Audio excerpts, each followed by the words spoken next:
बच्चे हमारे अहद के चालाक हो गए। आजकल के बच्चों, आप बच्चे नहीं हैं, 17.5 के भी अगर आप हैं, जो कि आप नहीं हैं, लेकिन अगर आप हैं तब भी आप बच्चे नहीं हैं। मैं वैसे बच्चों की बात कर रही हूँ कि अक्सर अवकाश में ऐसी ऐसी बातें कर जाते हैं, ऐसे ऐसे सवालात कर जाते हैं, चाहे वो आपसे अकेले में कर रहे हो, चाहे वो महफिल में बैठ के कर रहे हो, कि पहली बात उनको पता ही नहीं होता कि ये बात जो है शायद उनकी एज से बहुत ज़्यादा है, या ये बात उनको यहाँ पर करनी चाहिए या नहीं करनी चाहिए। ऐसे मतलब ऐसे में जब आप बैठे होते हैं साथ, तो बहुत सारे पेरेंट्स, बहुत सारे लोग मतलब वो एम्बैरेस भी हो जाते हैं कि ये क्या हुआ। और समटाइम्स आपको समझ नहीं आती कि क्या जवाब देना चाहिए। हाँ। जवाब देना चाहिए, डिस्ट्रैक्ट करना चाहिए, और जवाब दें तो किस अंदाज से दें? क्या बच्चे के लेवल पर जाकर जवाब दें या बड़े के लेवल पर ही होते हुए जवाब दें? अब जो सवाल बच्चे करते हैं, मेरी अपनी राय इसमें सभी नहीं है कि जो बच्चे कंटेंट कंज्यूम कर रहे हैं, वो चाहे कार्टून्स हैं या जो भी कंटेंट है, रील्स हैं, शॉर्ट्स हैं, बच्चे अपनी एज से ज्यादा जब कंटेंट देख रहे हैं, जो उस एज से कंटेंट नहीं है, तो ज़रा वो सवाल भी करते हैं। सोशल मीडिया का इसमें बहुत बड़ा किरदार है कि हम छोटे बच्चों को भी हम फोन दे देते हैं और कोई चेक एंड बैलेंस नहीं होता कि कौन सा कंटेंट वो कंज्यूम कर रहे हैं, कितना एक्सपोजर उनको होना चाहिए, कितना नहीं होना चाहिए। उसी एज की आज हम बात कर रहे होते हैं जी, हमारे बच्चे, हमारे भांजे भतीजे, हमारे इर्द गिर्द जो बच्चे छोटे, वो जो सवाल कर रहे होते हैं, हम कहते हैं हम इनकी उम्र में होते, शायद हमारे वहमो गुमान में भी ऐसी कोई बात ना होती, लेकिन वो क्यों? क्योंकि उस टाइम पे सोशल मीडिया का दौर नहीं था, हमें वो एक्सपोजर नहीं था। तो आप जब हम ये कहते हैं कि पेरेंटिंग बदल गई है, तो इस वजह से क्योंकि हमारे बच्चों का एक्सपोजर ज़्यादा हो चुका है। क्या करना चाहिए? आज आप हमें कॉल भी कीजिए और ज़रूर बताइए कि आपके बच्चे ने अगर ऐसा कोई सवाल किया जिसने आपको कुछ लम्हे के लिए परेशान किया, तो फिर आपने क्या किया या क्या करना चाहिए था। ज़रूर कॉल कीजिएगा। माहिर नफ्सियात ताहिरा मलिक साहिबा साथ मौजूद हैं, उनसे हम इस अहम मौजू पर गुफ्तगू करेंगे। ताहिरा साहिबा, बहुत शुक्रिया, आपने वक्त दिया। बुनियादी सवाल तो यही, जब बच्चा ऐसा कोई सवाल करे जो कि आपको लगे कि ये सवाल इस एज का सवाल नहीं है, वो सोशल भी हो सकता है, वो कल्चरल भी हो सकता है, वो रिलीजियस कुछ भी सवाल हो सकता है, ऐसे में पेरेंट्स क्या करें? अच्छा, डिपेंड करता है वो सवाल कहाँ किया गया है। अगर वो आप और बच्चा बैठे हैं तो आई थिंक आपको आराम से टाइम लगा के पहले तो ये पता करना चाहिए कि बच्चे की एग्जिस्टिंग नॉलेज ऑलरेडी बच्चा कितना जानता है उस टॉपिक के बारे में। तो अच्छा, सबसे उससे पहले मैं थोड़ी बात कर दूँ। आप बात कर रहे थे कि ज़माना बदल गया है और बच्चे एक्सपोजर ज़्यादा है, तो माँ बाप ये जहन में रख लें कि अब फिर वो बदल गया है। Let's accept that, right? तो हमारा उनको पीछे खींचने से या हमारा उनको डांटने से या सख्ती करने से ये ज़माना तो बदलेगा नहीं, ठीक है? वो जैसे ही हमसे दूर उठ के जाएंगे, इंटरनेट तो फिर भी अवेलेबल है, या तो हम फिर उनके वहाँ पे चीज़ें केयर करें, हम ज़्यादा एक्स्ट्रा केयरफुल रहें, वो तो एक अलग बात है। ठीक है। तो ज़माना बदल गया है, तो पहली बात है एक्सेप्टेंस बहुत ज़रूरी है पेरेंट्स के पार्ट पे, कि अब वो वाले टॉपिक जो आपके अम्मी अब्बू आपसे बात नहीं करते थे, और ये नहीं हो सकता कि अब आप भी बात ना करें। तो क्या बुरा है, क्या अच्छा है, क्या बच्चे के लिए मुनासिब है, क्या नहीं है, उसकी डेफिनेशंस भी अपनी हदों में रह के, अपनी अपनी फैमिली के कल्चर में रह के बदलनी पड़ेंगी। लेकिन बिल्कुल सही। इसमें एक और गेस्ट भी हैं हमारे साथ इस वक्त, parenting expert and life coach हैं इरम बिनते सफिया, राइटर भी हैं। इरम, बहुत शुक्रिया, आपने हमें ज्वाइन किया। इरम, आपकी राय इस बारे में क्या है, जो हम ये सवाल तायरा से भी कर रहे थे, कि जब बच्चे कोई सवाल करें और वो सवाल आपको लगे कि वो सवाल उनकी एज का नहीं है, तो पेरेंट्स को क्या करना चाहिए? अस्सलाम वालेकुम रहमतुल्लाहि व बरकातुहू। I agree with Tahira actually कि अंडरस्टैंड कि बच्चे अगर सवाल कर रहे हैं तो इसका मतलब है कि हमें जवाब के लिए थोड़ा बहुत तैयार होना चाहिए, नंबर एक। दूसरी चीज़ ये कि सवाल से घबराएं नहीं। यूजुअली हम सवाल से इसलिए घबराते हैं क्योंकि हमारे जहन में ये है ये सवाल इसको पूछना नहीं चाहिए। बट मेरा क्वेश्चन फिर ये है, क्यों नहीं पूछना चाहिए? If the child is a thinking mind, तो उसको सवाल पूछने में क्या प्रॉब्लम है? हाँ, हमें ये मसला हो सकता है कि एज अप्रोप्रिएट सवाल नहीं है, तो देन अगेन ये हमारा मसला है, ये बच्चे का मसला नहीं है। क्योंकि अगर उसका जहन चल रहा है, काम कर रहा है, सेहतमंद है, माइंडफुल है, एबल है, तो वो सवाल कर सकता है। अच्छा, मैं एक बिल्कुल आप दोनों के सामने एक सिनेरियो रखना चाहूँगा, बहुत से पेरेंट्स से रिलेट भी कर सकेंगे। 7 साल की बच्ची है, सवाल वो ये करती है, जब भी उसने किसी प्रेग्नेंट खातून को देखा या किसी भी ऐसी जगह पर वो गई जहाँ पे एक नया बेबी बॉर्न हुआ, उस सवाल किया, क्या ये मेरे साथ भी होगा? अब पहले मुझे इरम साहब आप रिस्पॉन्ड कीजिएगा कि पेरेंट्स ऐसे सिचुएशन में, बच्चे ज़रा छोटी है, वो 6-7 साल की बच्ची ये सवाल कर रही है, क्या जवाब होना चाहिए? पहले आप और फिर तारा साहब आप इसमें ऐड कीजिएगा। जवाब ये होना चाहिए कि हाँ, इंशाल्लाह ज़रूर। हम सबको अल्लाह सुब्हानहू व तआला एक पॉइंट पे मामा और बाबा बनाते हैं, और इंशाल्लाह ताला yes you will also be a mom someday. Okay, Tahira साहब। बिल्कुल, मेरा भी यही है कि कभी ना कभी जब बच्चा आपसे सवाल पूछता है तो आपको लगता है कि ये शायद अगर मैं ये बात कर दूंगा तो बच्चे के दिमाग में घुस जाएगी। ऐसा कुछ मसला नहीं है। अगर उसने क्वेश्चन पूछ लिया विच मीन्स उसके से दिमाग में बात ये आ गई, अब आपको इसका टेक्निकली जवाब देना है। अच्छा, नंबर 1 आपने रिएक्शन नहीं देना।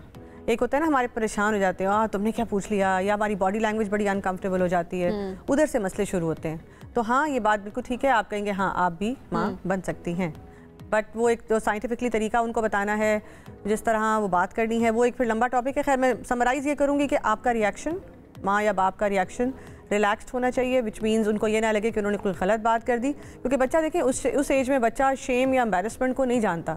शेम, एम्बैरसमेंट या गंदी बात या अच्छी बात हम डालते हैं उनके दिमाग में, सोसाइटी।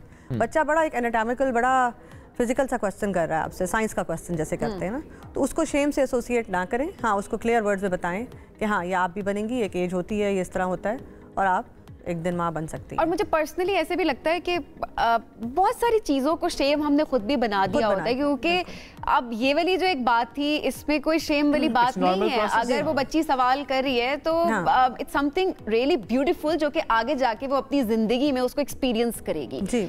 अब ऐसा होता है कि कुछ चीज़ें हम इतनी ज़्यादा ढके छुपे अल्फाज में या ऐसा हम रिएक्शन देना शुरू कर देते हैं बाज़-औक़ात के ये पता नहीं क्या सवाल करते हैं, तो बच्चे के माइंड में क्यूरोसिटी बनती जाती है और वो सवाल फिर वो आपसे नहीं करती, फिर वो सवाल वो वहां जाके बच्चे करना शुरू कर देते हैं जहाँ पे उनको सवाल नहीं करना चाहिए। अच्छा जी, सॉरी एक चीज़ मैं ऐड करूँगी यहाँ पे, ये जो टॉपिक है प्रेगनेंसी का या बच्चा मैं बनूंगी या नहीं, ये एक सिटिंग में ख़त्म नहीं होता। माँ बाप को ये जान लेना चाहिए कि वो ये ना डरें कि बस अभी मैंने जवाब पूरा ना दिया तो पता नहीं क्या होगा।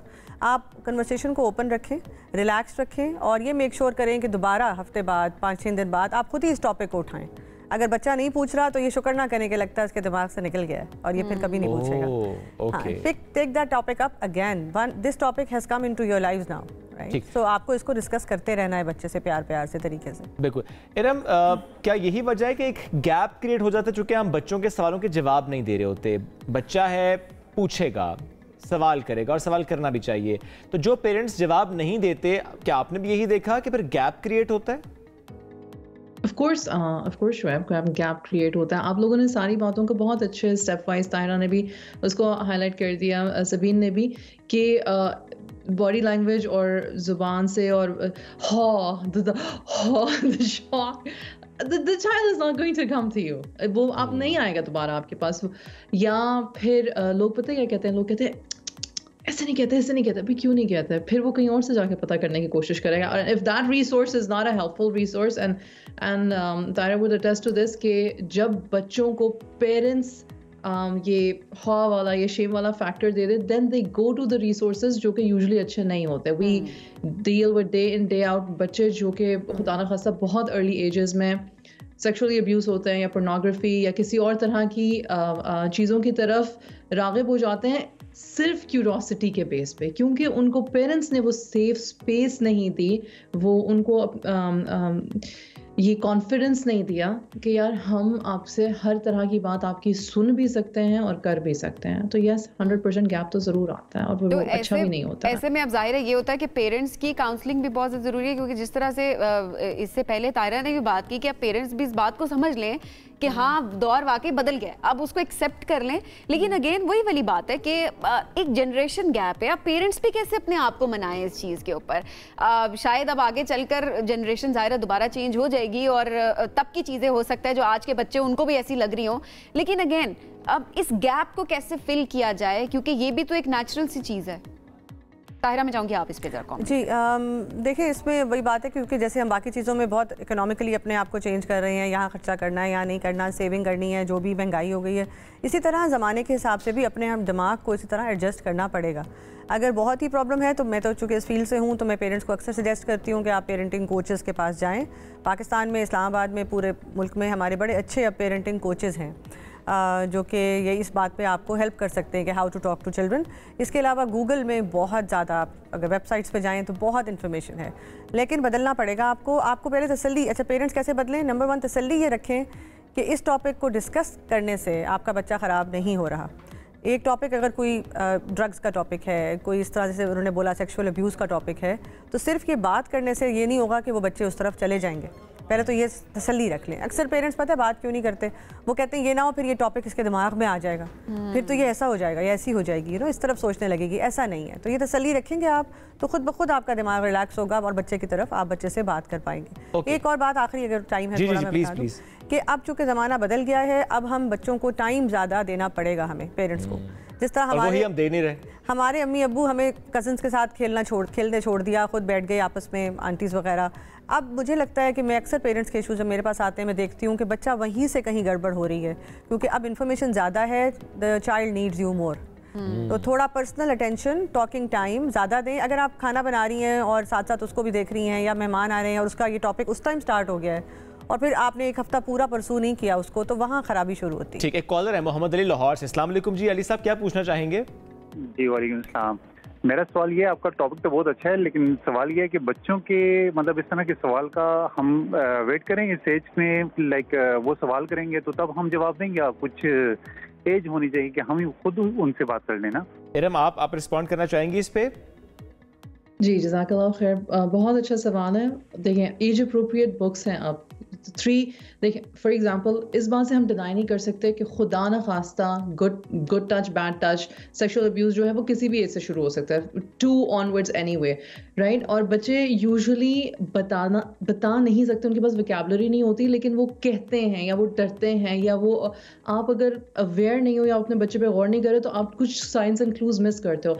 तो very necessary from 3 years onwards आपको ये चीज़ें through stories, through story books, through rhymes आपको उसको सिखानी है। आपने वेट नहीं करना कि खुदा ना खास्ता बच्चा खुद आके पूछेगा। Good touch, bad touch, body autonomy, body parts, ये बातें आपने सिखानी है। ये बच्चे को बाहर से नहीं पता चलनी, बाहर से ना पता चले, आपके घर से, आपके बड़ों से उस सेफ स्पेस में मालूम होनी चाहिए। एक और कॉलर है। अस्सलाम वालेकुम जी। अस्सलाम वालेकुम। वालेकुम सलाम। किरण क्या पूछना चाहेंगी? मैं वही जो आपका टॉपिक चल रहा है उसी के हवाले से बात करना चाहूंगी। जी जी। कि मेरे बच्चे भी मुझसे, छोटा मेरा बेटा है, वो मुझसे इसी तरीके के सवालात करता है कि मम्मा बेबी कैसे हुआ उनका, कि किस तरीके से हमें उनको बताना चाहिए। हाँ एग्जैक्टली। देखिए तरीका ऑब्वियसली, अब यहाँ पर भी एज की बात है। किरण आपके बच्चे की एज क्या है? 6 to 7 years, उसके दरमियान 6 to 7 years। तो ताहिरा अगर आप इस पे कमेंट करना चाहें कि तरीका कार क्या होना चाहिए बताने का, और क्या वो एज ड्रिवन होता है? बिल्कुल होता है। अब इनकी जो बच्चे की एज है, अब जरा आगे जो बात है थोड़ी मुश्किल है, लेकिन साइंस ये कहती है और रिसर्च ये कहती है कि इनको अपने बच्चे को बड़े क्लियर वर्ड्स में बताना चाहिए कि बच्चा किस तरह एक lady and man they live together. 6-7 साल के बच्चे को बिल्कुल ये क्लियर बात इनको पता होनी चाहिए। एंड कि यहाँ the child grows in the belly, या वो फिर बात तरह लंबी हो जाएगी। I don't know if I should explain here और नॉट, बट 7 साल के बच्चे में वही बात है, रिसर्च और उसका जो न्यूरोलॉजिकल वो है सेटअप है वो भी ऐसा है कि ही और she can understand this. Okay हाँ, और वर्ड्स जो है ना, अब वो जो अब्यूज़ की बात हो रही थी, अब्यूज़ अक्सर इसलिए भी होता है बच्चों को क्लियर वर्ड्स जो है ना बॉडी पार्ट्स के अब पता होने चाहिए 7 साल की उम्र में। आपने ये बड़ी अच्छी बात इस डिस्कशन में आई थी कि वरना क्यूरियोसिटी के उस पे बच्चा जानने की कोशिश करता है। अच्छा, और ये लेकिन ऑन गोइंग टॉपिक है, जो लेडी सुन रही है मेरी बात, मैं इनको फिर ये रिमाइंड कराना चाहूंगी कि ये एक दफा में नहीं होगा, बार-बार सिटिंग्स होंगी, हैज टू बी टोल्ड, और ये बड़ा क्लियर बनना चाहिए और ये क्लियर साथ-साथ बात होनी चाहिए। अच्छा, वेब पे बहुत रिसोर्सेज हैं, इस पे पिक्चर वाइज भी बनी हुए हैं चीज़ें, साइंटिफिकली उसको बताएं ना, जरा साइंस की तरफ उनका वो हो, तो ये उनसे हेल्प ले सकती है। ठीक है इरम, कजन्स और बहन भाई, ज़रा घर में सिर्फ एक बच्चा नहीं है नॉर्मली, कहीं पर ज़्यादा भी हैं, वो चाहे सिबलिंग्स हो वो चाहे कजन्स हो, कुछ टॉपिक्स ऐसे क्या होते हैं कि वो आपको देखने पड़ते हैं कि अच्छा नहीं, वो फिर अगर बच्ची है तो बिल्कुल सेपरेट उससे बात की जाए, बच्चा है तो सेपरेट है कि नहीं, टॉपिक जो मर्जी है, अगर वो इकट्ठे हैं, चूँकि ज़ाहिर है इकट्ठे रहते हैं, इकट्ठे बातचीत होती है, एक्सपोजर भी एक साथ है, तो इकट्ठे बात हो, आपकी राय क्या है इस पे? Sure, बहुत ट्रिकी क्वेश्चन है because that depends on the type of a house hold. अगर तो माएँ जो हैं वो एक माइंडसेट की हैं और दे आर ओपन, बिकॉज ये ना पेरेंट्स को पहले डिस्कस करना है कि हम आपके और अपने बच्चे को एक टॉपिक से एक्सपोज करने लगे। हम भी सारे बच्चे थे, जब हम कोई नई चीज़ सीखते थे तो the first thing we would do कि अपने दोस्तों के साथ जाके उस चीज़ को शेयर करते थे, राइट। सो एब्सोल्युटली अगर आप एक पेज पर हैं सारे पेरेंट्स तो श्योर सब इकट्ठे थोड़ा अपना मतलब कि इस टॉपिक पर फीडबैक दे सकते हैं या टॉपिक को डिस्कस कर सकते हैं। लेकिन इफ़ यू नो कि आपकी बाकी सारे घर वालों के साथ सेम पेज पे पेरेंटिंग है ही नहीं और आप अपने बच्चे को कुछ सिखा रहे हैं तो फिर अपने बच्चे को पहले सिखाएं। एक और कॉलर है स्कर्दू से, हसन साहब। अस्सलाम वालेकुम जी, क्या पूछना चाहेंगे? जी अस्सलाम वालेकुम, हसन बात कर रहा हूँ। जी हसन। जी मेरा सवाल ये है कि अगर बच्चा बड़ा सवाल करे और वालिदैन आगे से उसको समझाने के बजाय डांटे तो क्या उसके जहन पे क्या असर पड़ेगा बच्चे के जहन? इरम साहिबा, क्या असर पड़ता है बच्चों पे डांट की सूरत में? आई थिंक हम ये पहले सवाल का जवाब दे चुके हैं कि बुरा असर पड़ता है हसन, बुरा असर है, गैप क्योंकि अगेन गैप पैदा हो जाता है। इट्स नॉट, ये एक ऐसी बात नहीं, क्योंकि वो उसके बाद वो ये सोचेगा क्या छुपा रहे हैं, मैं अब फाइंड आउट करता हूँ छुपा क्या रहे हैं। अच्छा इरम, इस पे एक बस बात ऐड कर दीजिएगा, जो पहले सवाल मैंने किया था सिबलिंग्स वाला, यही सवाल मेरा सॉरी कजन्स वाला, यही सवाल सिबलिंग्स पर भी था मेरा। बहन भाई उनके सामने कोई टॉपिक इकट्ठा डिस्कस हो जाए, कोई मसला है या कि अलग अलग होना चाहिए जेंडर वाइज? नहीं, I think siblings are fine. I am sorry मैं शायद आपकी बात कर, siblings are fine. Siblings actually अगर 2-2 3-3 साल का फर्क है, करीब करीब हैं, अगर तो 5 6 8 साल का फर्क है तो ऑफ कोर्स फिर तो जो बड़ा वाला जो समझदार है अगर उसने सवाल किया, और अगर छोटा है तो फिर उसकी समझ के हिसाब से। But siblings are together. एक बात अगर मैं ऐड करना चाहूँ यहाँ पे, अगर इनके साथ एग्री करूंगी, लेकिन थोड़ा सा कई दफ़ा बच्चे आते हैं ऐसे होते हैं जो माँ से अलग से बात करना चाह रहे होते हैं, कई दफ़ा मैंने ये देखा, और लेकिन मदर उस क्यू को पिक नहीं कर पाती हैं कई दफ़ा। तो अगर वो कोई बच्चा आपका ऐसा है जो आपसे कुछ अलग में बात करना चाह रहा है तो उसको अलग से भी बात करना, ये बहुत अहम बात है। वो क्लू माँ को मिल जाता है कि बच्चा मुझसे अलग में बात करना चाह रहा है, माँ को टाइम देना चाहिए, वैसे भी टाइम देना है, लेकिन उस क्लू के बाद तो लाजमी देना है। इनकी बात ठीक है, सिबलिंग्स वाली इकट्ठा तो होना चाहिए साथ साथ एक लेक्चर, जैसे बच्चे को आप ट्रेन करते हो, तमीज़ सिखाते हैं, बाकी चीज़ें सिखाते हैं, लेकिन अगर वो टॉपिक अलग करना चाहता है तो उनको ज़रूर वो टाइम दें, अगर वो ये प्राइवेट कोई टॉपिक करना चाहता है। ठीक है, एक और कॉलर फौजिया है। फौजिया साहिबा अस्सलाम वालेकुम, क्या सवाल करना चाहती हैं? जी सर, मैंने यही कहा है कि मेरे बच्चे नहीं है तो मैंने भाई से बच्चा दुआ किया है। ठीक है, तो वो हमें ये सवाल करता है कि मेरे अपने बहन भाई कब आएंगे, मैं अकेला हूँ, ये वो आगे पीछे, तो हम उसे क्या जवाब दें, कैसे दें? ठीक है, क्या जवाब दिया जाए इस सिचुएशन में? इरम साहिबा अगर आप रिस्पॉन्ड कर दें पहले। मैं बड़ा जनरल सा जवाब दूंगी। There is no scientific answer, this is an emotional question. The child is feeling lonely, और वो कह रहा है कि मतलब कब, तो आप कह सकते हो अल्लाह मियां से दुआ कर सकते हैं, अल्लाह सुब्हानहू व तआला हम फिर आपको, आपके जो कजन्स हैं वो भी आपके बहन भाइयों की तरह हैं। I mean that is a very general line, ये इमोशनल एक मामला है, ज़्यादा डीपली फील कर रही हैं तो फिर मुझे नहीं पता। I was like forward it to Tayra. ठीक है, तारा साहब कोई कमेंट ऐड करेंगे? मुझे इनका क्वेश्चन समझ नहीं आया। इन्होंने भाई से बच्चा अडॉप्ट किया हुआ है, और जो बच्चा पूछता है मेरे अपने बहन भाई और कब आएंगे, अकेला है, अकेला है, अच्छा ठीक है, और अडॉप्टेड भी है और अकेला भी है। अच्छा, ये तो अगेन वही बात ही कि ये तो एक इमोशनल टॉपिक है, और आप इनको कह सकते हैं कि अभी हम रेडी नहीं हैं दूसरे बहन भाई के लिए, अभी आपके साथ I am having a very good time. आप उसको इमोशनली ज़ाहिरा आपने उसको डील करना बड़ा जरूरी है कि we are having a very good time together, और मुझे बड़ा मजा आ रहा है तुम्हारे साथ बेटा। अच्छा, ये वैसे ये सवाल ना बहुत घरों में होता भी है। अच्छा मेरी बहन कब आएगी, मेरा भाई कब आएगा, हम एक ही क्यों हैं, हम दो ही क्यों हैं? अच्छा उसके यहाँ एक और बेबी है, मेरे पास क्यों नहीं है? आई थिंक वो सोसाइटी से मेरे ख्याल ज्यादा पिक करते हैं रादर देन के वो होना चाहिए बहन भाई वगैरह, बच्चे ठीक है। चले, बहुत शुक्रिया जी तारा साहबा, बहुत शुक्रिया, इरम साहबा बहुत शुक्रिया, साथ मौजूद थे।